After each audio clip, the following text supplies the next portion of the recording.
justice.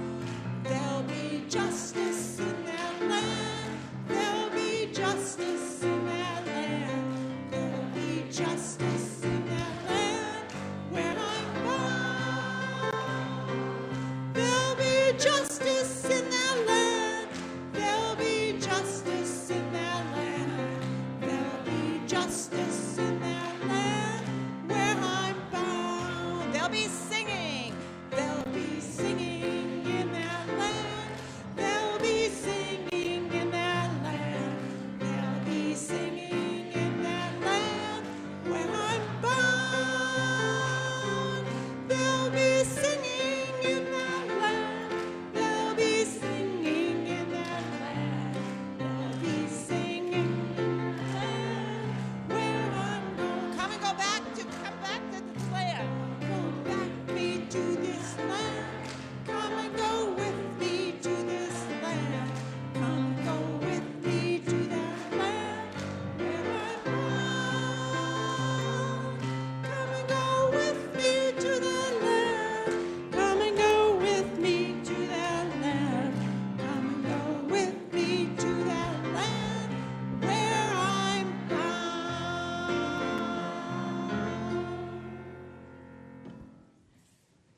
Reverend Andy is also out on study leave, so we should have some really inspired leaders when they come back, and hence out of the public, which leaves me with the pleasure of introducing to you the Reverend Ezra Terrell. Azariah Terrell. I'm so sorry. Reverend Terrell is from Atlanta, Georgia, and has been in Arizona for 2 years. He currently serves as chaplain with Dignity Health, Phoenix VA, and the U.S. Air Force Reserves. He's married to Chantress Terrell, and they have a beautiful 2-year-old daughter sitting over here, Micah. Welcome, Reverend.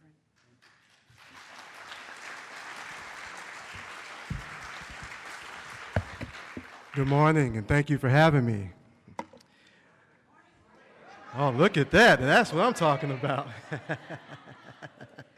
Well, this morning for the invocation, I found a very, very lovely invocation called Come, Come, Whoever You Are by Reverend Ian W. Riddle. Come, come, whoever you are. Do you hear that voice calling you, calling us? That voice which calls us together here today in this room, made holy by our presence, and the sacred breath we share in our singing and speaking and silence.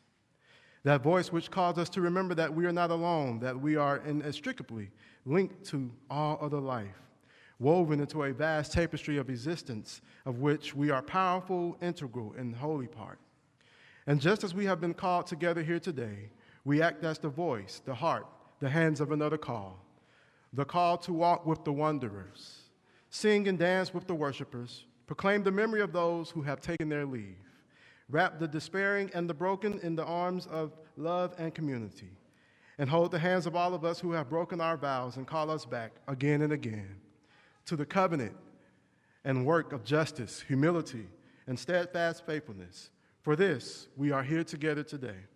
So my friends, come yet again. Come, let us worship together. Thank you.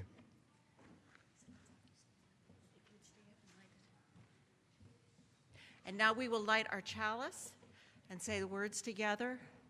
We kindle this flame, symbol of our faith, for the light of truth, the warmth of community, and the fire of love which calls us to work for justice. Thank you. So welcome again. Welcome to the Valley Unitarian Universalist Congregation. We gather together to worship, our hearts alive with hope that here we will be truly seen, and here we will be welcomed into the garden, the universe, and to this community where the simple and the elegant, the shy and the dramatic complement one another and are treasured. We gather where those with heavy hearts and those with hearts filled with joy come together and share in both that heaviness and in that joy. And may we know that here, each of us contributes in their own unique way to the splendor of the whole. We gather to worship together, all genders, all sexualities, family shapes. However you see yourself and whoever you are, we root ourselves in the values of this faith: compassion and courage, transcendence, justice, acceptance, and the worth and dignity of all existence. Wherever you are on your spiritual journey, we welcome you here at VUU. One of our great joys, we almost always have visitors. If you're visiting us for the first or perhaps second time, I invite you to now stand so we know who you are.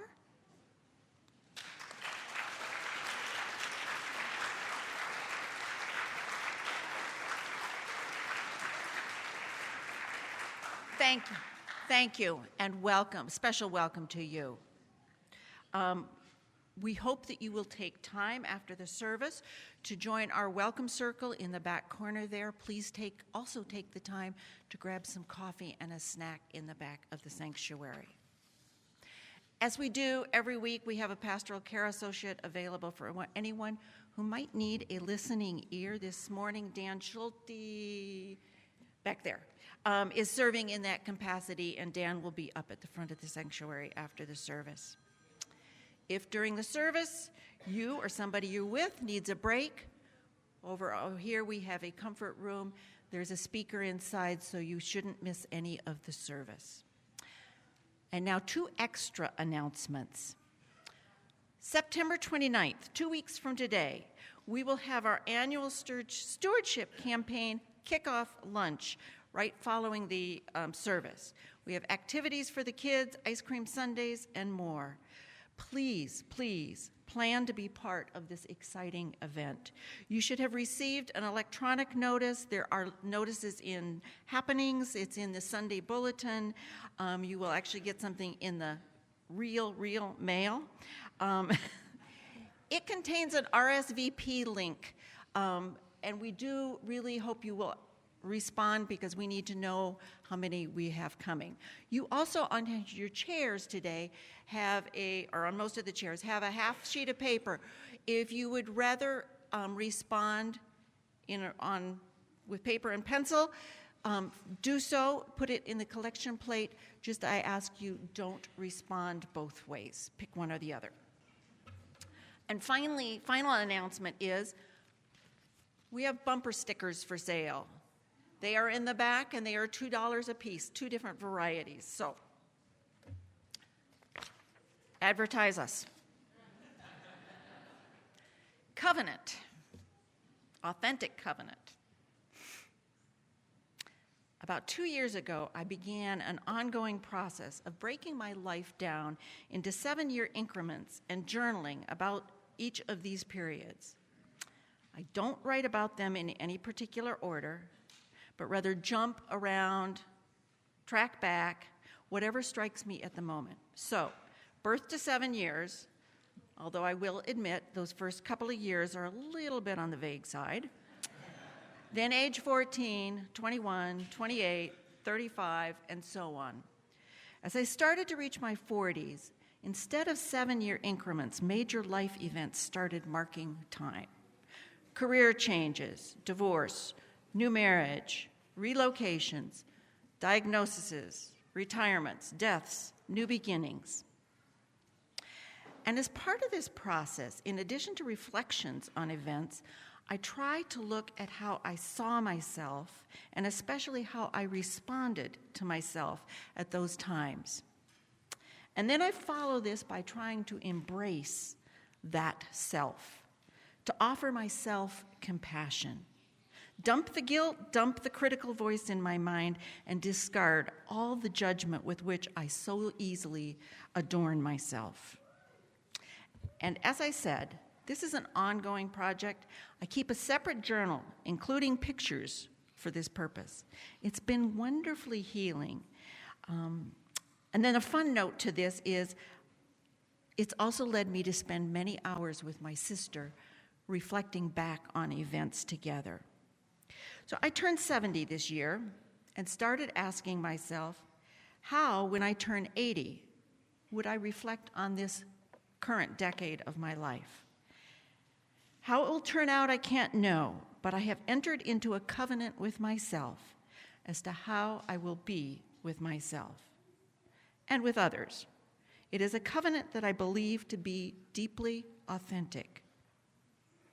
I want to be able to reflect on having been my true self to others with whom I'm in relationship and myself, to live honestly and openly, especially with myself. And part of the covenant has to do with not leaving regrets as to how I live this decade of my life. I don't want any, I wish I had, I could have done, I should have done. I want to look back and be able to journal, wow, I did a nice job of that. So, ask me in 10 years if it worked. But for now, it feels great, walking hand in hand with myself, knowing that I have this covenant with me and I agreed to the terms. Now I just have to keep it going. Please rise again in spirit or body as we sing hymn number 1007, again in your teal hymnal. There is a river flowing in my soul.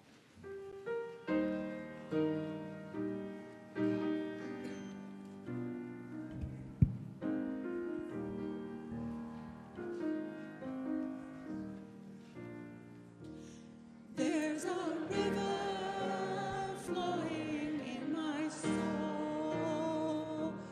There's a river flowing in my soul. And it's telling me that I'm somebody. There's a river flowing in my soul. There's a in my heart. There's a river flowing in my heart, and it's telling me that I'm somebody.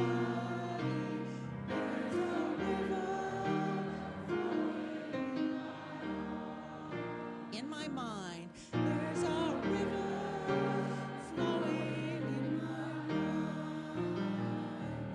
There's a river flowing in my mind, and it's telling me that I'm somebody. There's a river flowing in my mind. There's a river flowing in my soul. There's a river flowing in my soul, and it's telling me that I'm somebody. There's a river flowing in my soul. There's a river flowing. There's a river flowing. There's a river flowing in my soul.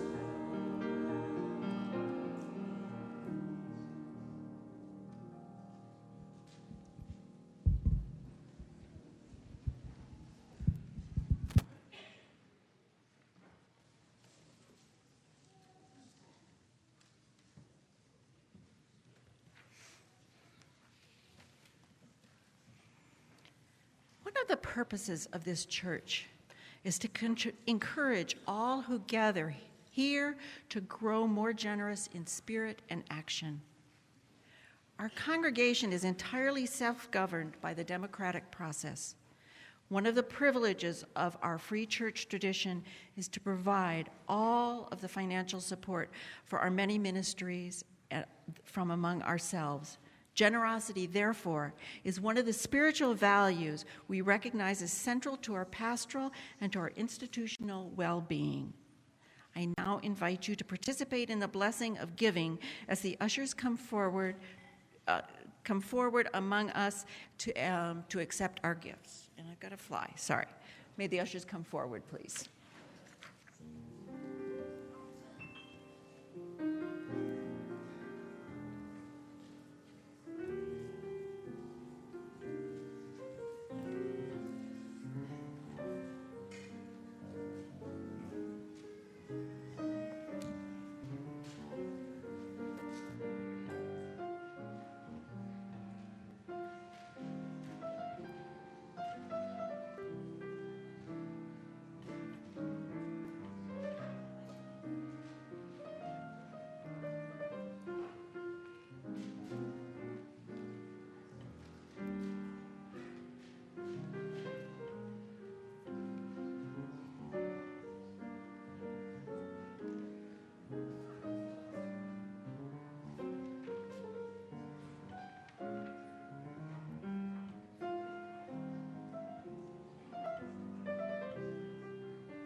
And now I invite the children up for their donations and to stay up here for time for all ages.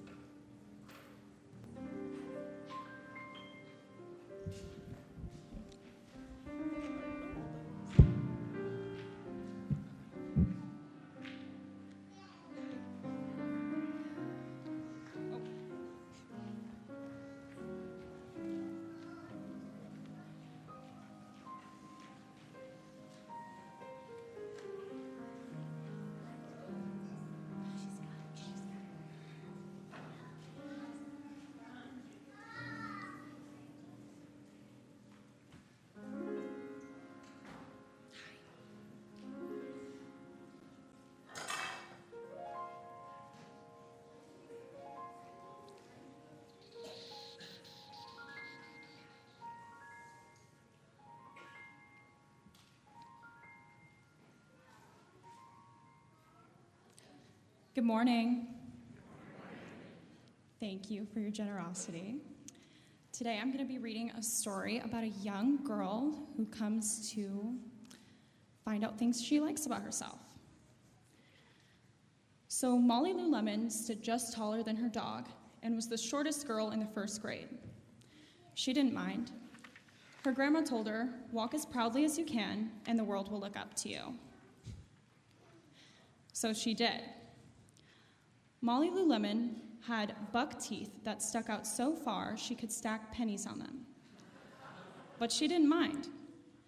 Her grandma told her, "Smile big, and the world will smile right along with you." So she did.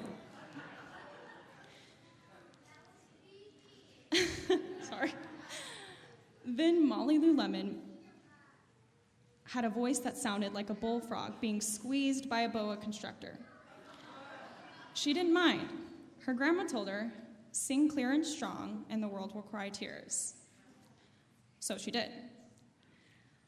Then Molly Lou Lemon moved to a new town. She had to say goodbye to her grandma and all her friends and start a new school. On the first day of school, Ronald Durkin called her Shrimpo in gym class. When the game had started, Molly Lou Lemon caught the football and ran under the legs of Ronald Durkin and scored a touchdown. All the children thought, "Wow, she's good." On the second day of school, Ronald Durkin called her Bucky Tooth Beaver, and Molly Lou Lemon took her pennies and stacked 10 high on her teeth and smiled as big as day. All the children smiled with glee, and Ronald Durkin felt very foolish. On the third day of school, Ronald Durkin said, "You sound like a sick duck. Honk, honk." Molly Lou Lemon sang out a quack so clear and strong that it made Ronald Durkin somersault backwards. He hit his head so hard he had to go to the nurse. All the children cried with joy to be free of Ronald Durkin for the rest of the afternoon. Now Ronald Durkin felt very foolish. On the fourth day of school, Ronald Durkin was done feeling sorry for himself, and he brought Molly Lou Lemon a stacking penny for her tooth and smiled at her. That night, Molly Lou Lemon took out a pencil and paper and wrote a letter to her grandma. "Dear Grandma, I just wanted to tell you everything you told me was exactly right."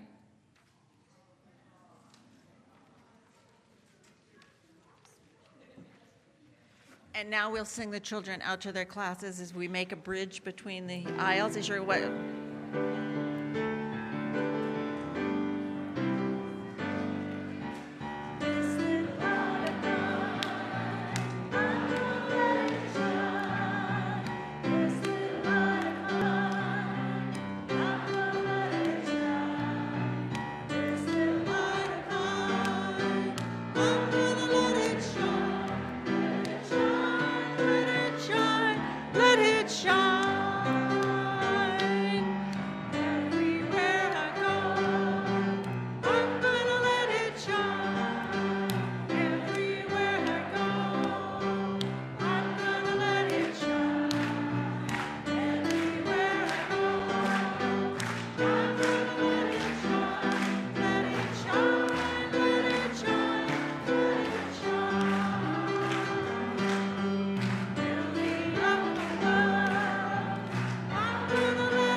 as we enter or try to enter into a time of centering, we first must allow the joyful energy of the youth to settle away.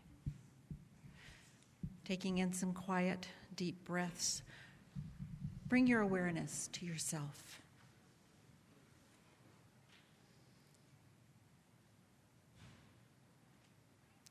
Feeling the weight in the chair, listening to the quiet sounds around you.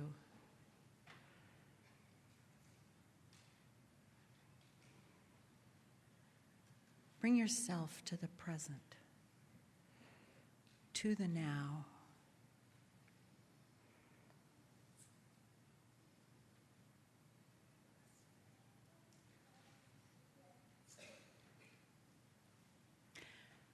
Probably no other song,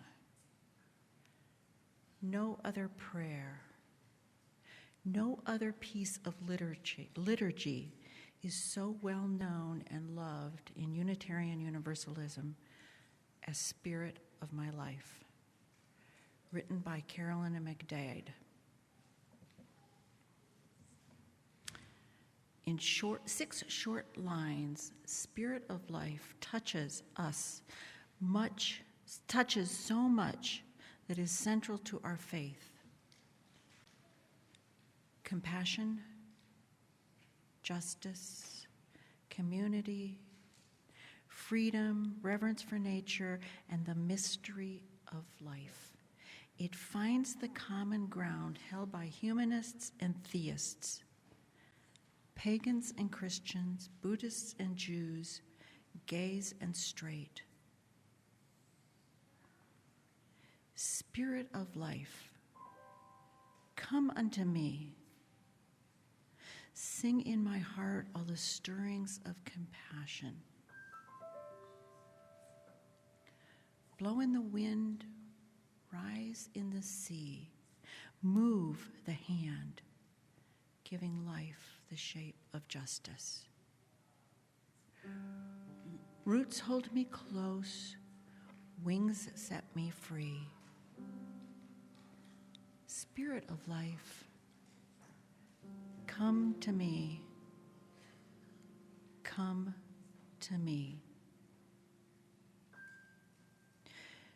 Jillian will start us with the Spanish version. I invite you to simply listen, hum along, or join her.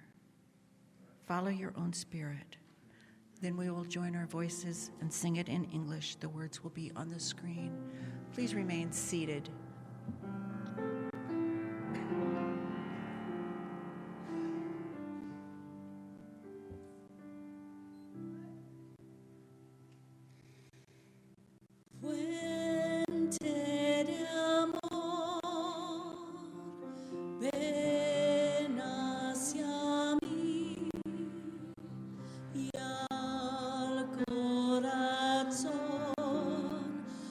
Cántale tu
Great Spirit, we come to you.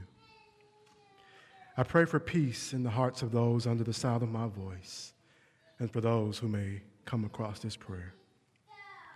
Where there is pain, I ask for your healing. Where there is sadness, I ask for your joy. For those who struggle with their identity, I pray for their journey. Ones who look in the mirror and cannot find themselves, may they look deep within and know that you are with them. May they know that they are worthy to exist, worthy to have a voice, worthy to be who they were created to be. Amen.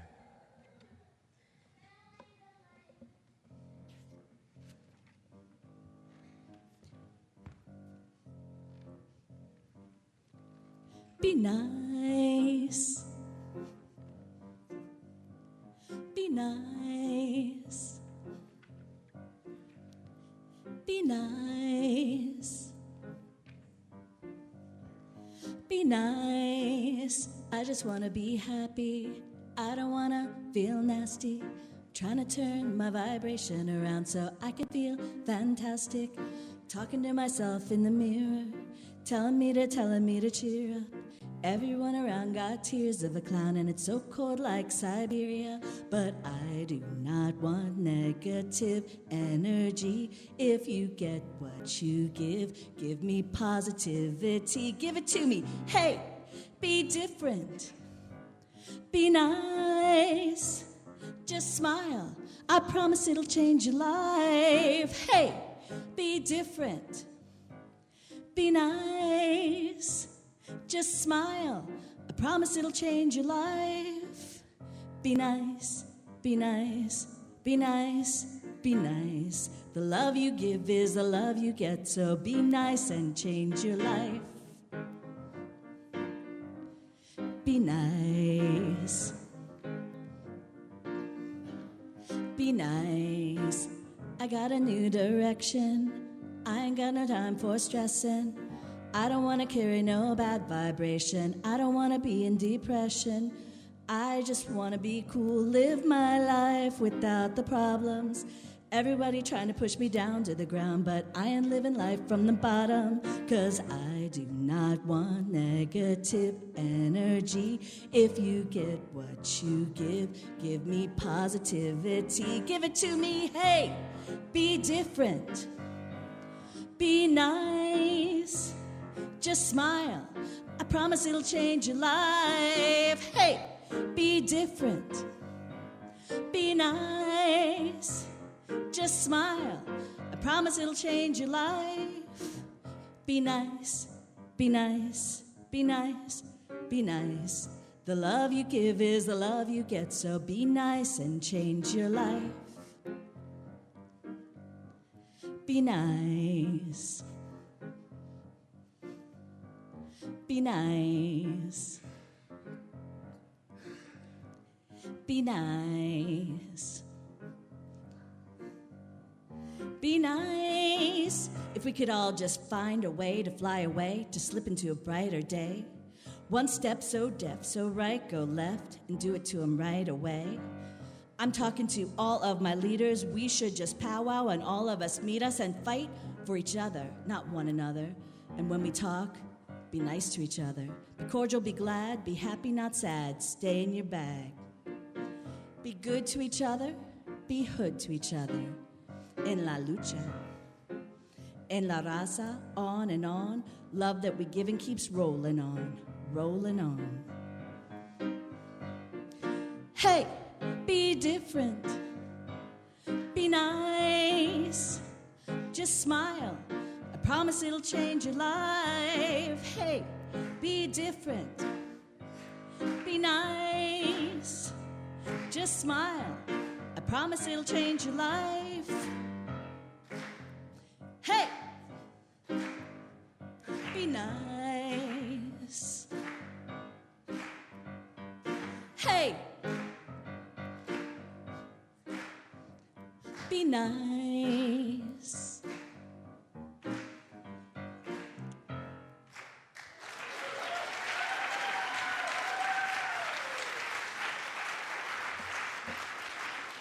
Dylan, you have to give me a fist bump on that. Thank you. Thank you for doing that. So, backdrop on that song, the gentleman who actually wrote that is from Phoenix, Arizona, and he presented it in a show called Songland to Black Eyed Peas, Will I Am for Black Eyed Peas, and that song just took off. So we taught it to our daughter, Micah, and now she used that song against us. So every time we're like, no, you can't do that. She's like, Daddy, Mommy, be nice. I'm like, all right. Touche. Thank you so much. Well, again, it's an honor to be before you today. The title of this sermon is called The Covenant of Authenticity. When Reverend Andy and I got together, he was telling me the theme was covenant, and authenticity was the word that stuck out to me. And there's a book that I was reading called Let Your Life Speak by Parker J. Palmer. In this book, he states, and I quote, "We arrive in this world with birthright gifts, which is the true self. Then we spend the first half of our lives abandoning them or letting others disabuse us of them. As young people, we are surrounded by expectations that may have little to do with who we really are. Expectations held by the people who are really not trying to discern our selfhood, but to fit us into these slots. In families, schools, workplaces, and religious communities, we are trained away from true self toward images of acceptability. Under social pressures like racism and sexism, our original shape is deformed beyond recognition, and we ourselves, driven by fear, to often betray true self to gain the approval of others," end quote. Now, journey with my thoughts here.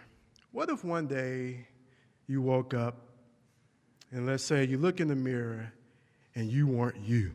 Uh-oh. The person who you've been all these years, whether it's 70, 80, 29 years, you weren't you. You did not recognize who you are. In the great movies, the great person who you always thought you are never really existed. One of my favorite movies is Selfless, about a billionaire industrialist, Damien Hill, played by Ben Kingsley, who is the master of his universe until he encounters a foe that he can't defeat: cancer. His only hope is a radical medical procedure called shedding, in which his consciousness is transferred to a healthy body. Now, how many of us, be honest, if you could, I'm watching you. After the procedure, Damien, now called Edward, who is played by Ryan Reynolds, starts a new life in New Orleans. But he is plagued by these disturbing images.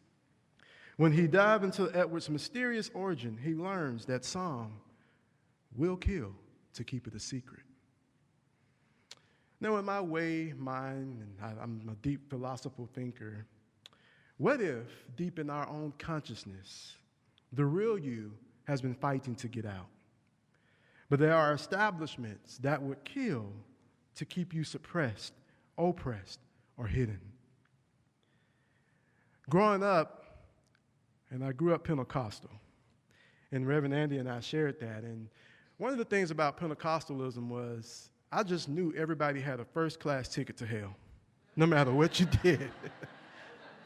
And I was like, well, geez, if I don't show up one Sunday, you're going right to hell, first class. I'm like, all right, well, I better pack my bags and get ready. Oh, if you watch a certain movie, here you go, you're going to hell, right, first class. And as I start getting older, I said, let me look some more deep into this religion stuff, because I can't get with that. Like, geez, every time women couldn't wear pants, you couldn't just be yourself. But what I found was, after doing some deep researching and coming from a family full of preachers, a family full of religious folks, and I do mean religious, I love them. A lot of us were only being a mirror, reflecting what others wanted us to be.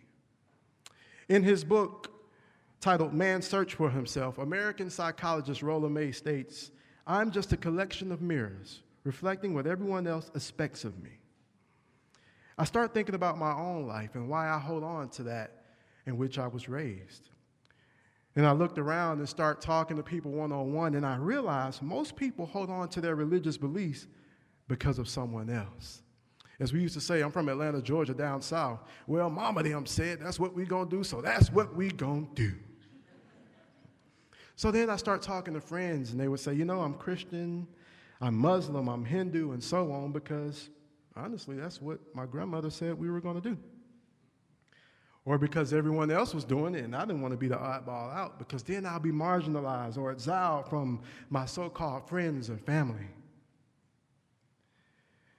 Then I found out that so many people were living double lives because they could not afford to be or afraid to be their authentic selves.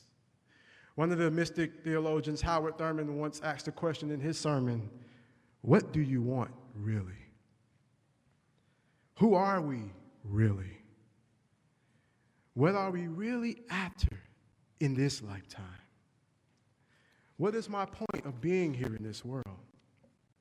Now, I don't know about you. We sung it a little bit earlier, but I love me some freedom. I love being, the one thing I really used to tell my mom all the time is I can't wait till I get older so I can say, nope, I don't have to do that because I'm an adult. I'm free.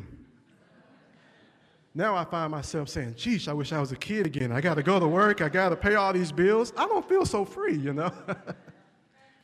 But thinking about kids and thinking about my 2-year-old daughter who was here and now is with the kids, I've been watching her, and she's been teaching me so much about life.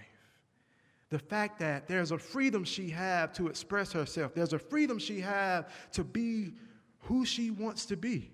The other day she was trying on clothes. We were doing a little experiment, and she picked out whatever she wanted. It was funny, I must admit.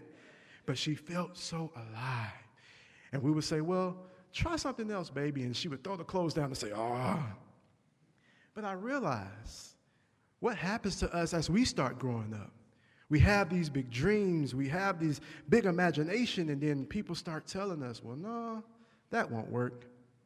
You can't do that. And then it made me think about bullying, which today, alert, there's this thing called Facebook and Instagram and Snapchat. And I'm a millennial, and I still don't know all of them, but cyberbullying, where people can say some of the cruelest things. And now when you scroll through these social media apps, you start seeing people have all these surgeries and trying to change the way they look and try to change their appearance because of what someone else has said. And authenticity goes out the door.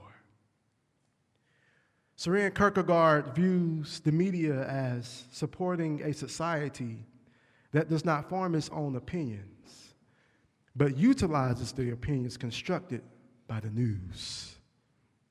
I will say that again. The media, as a supporting society that does not form its own opinions, this is what the people do, but utilizes the opinions constructed by the news. Similarly, he goes on, he interprets religion as a tradition that is passively accepted by individuals without the inclusion of authentic thought. End quote. Growing up in the Deep South Bible Belt, I've always been the kid who had all the questions. In fact, one of the reasons me and my wife was drawn to each other because we have some of the realest conversations about life. Well, how do we know God exists? Who is this God? Why do I have to come to church every Sunday? Then when I start making money, why do they want my money? But just little questions. And you start hearing things of, well, young man, you don't question God. Why not? Thinking for yourself was then frowned upon. Every time I had a thought that was just didn't go with the norms of what everyone else was doing, it was like, well, you need to stop doing that because there again, you may have a first-class ticket. So now this fear is built into us, especially coming from the South. And as I got older, I started finding myself getting more arguments about religion. And I said, how could something that I at least thought was meant to be so good make people so angry at each other? How is it that we can be so segregated on what's supposed to be the most holiest day of the week, they say. Then I start looking at myself. Who am I? Can I really be myself in this world, this cruel world of if I speak my truth, someone may look at me and say, oh, blasphemy, you shouldn't say that. Today I ask you, who are you? Who are we? Why are we here today? You look at this, and I started having to really do some self-reflecting, wondering, can I be me? And I tell you, folks, me standing before you here today is being me. Being in a room with many people of different backgrounds, different religious beliefs, different ideas, but yet we are all here together, worshiping together, singing together, supporting one another. That, to me, is true authenticity. I've seen so many lives crushed because of what others feared of doing and what others feared of saying. If you questioned the Bible and my background, oh my goodness, you were a horrible person. If you questioned why the preacher always had to get up and do these 10-hour sermons in the Pentecostal background, you were in trouble. But then I learned how to stand tall for myself, and I learned how to say I am that I am. I learned how to say that I am worthy. I learned how to say that I am somebody. And my encouragement to you today and those who may watch this online, those who may watch this 5, 10 years from now, is that you are worthy.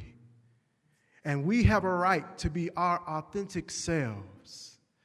And if you don't get anything else out of this sermon, the bottom line is the covenant of authenticity. Have an agreement with yourself to be yourself. Whatever that looks like for you, that's your business. I've heard a wise man once say, the simple step of a courageous individual is not to take part in the lie. Don't get caught up in the lie as I once did. And I will be very transparent with you right now.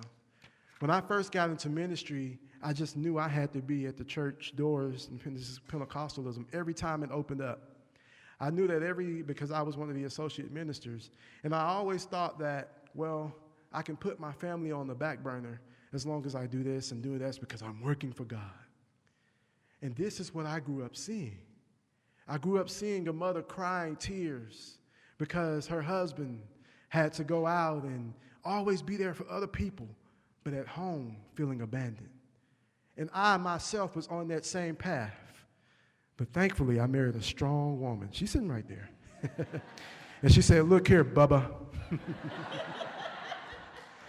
It's either me or them.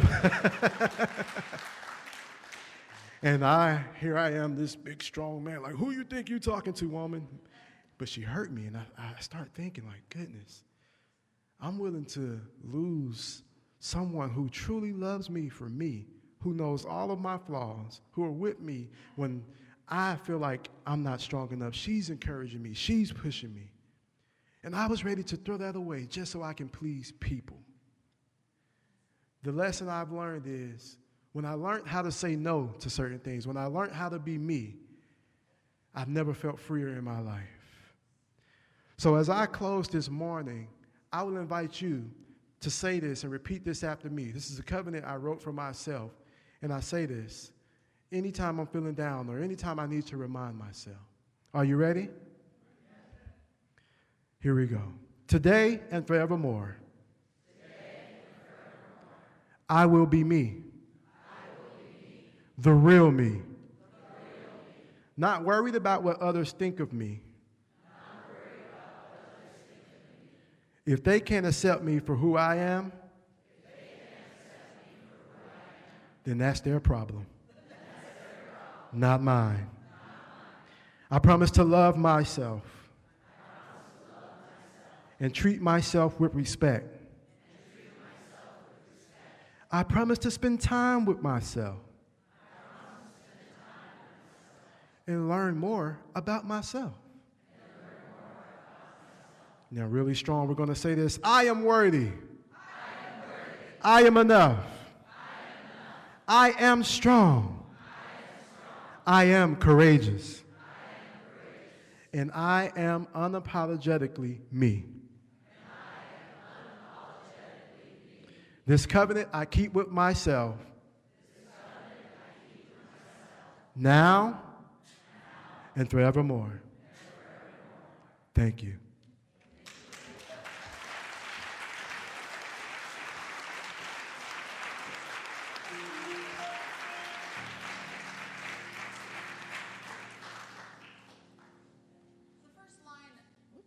The first line of our closing hymn, "For all that is our life, we sing our thanks and praise." These are not the words that we're singing to the divine, but to each other and to ourselves. Please rise as you are able. Join our voices in number 128, "For all that is our life."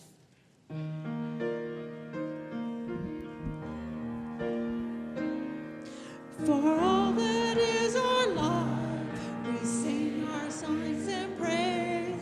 For all life is a gift, for which we are called to use, for building common ground. And being a country's flag. For each another serve. Services we give, for works and its reward, for hours and rest and love, we come with praise and thanks. And all that is our life,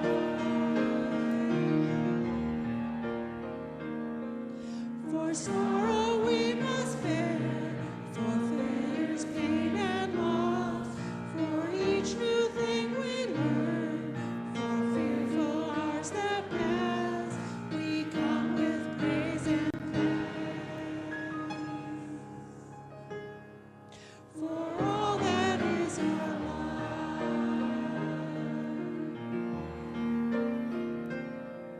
for all that is our life, we sing our thanks and praise. For all life is a gift, which we are called to use, to build a common good, and make our own days glad.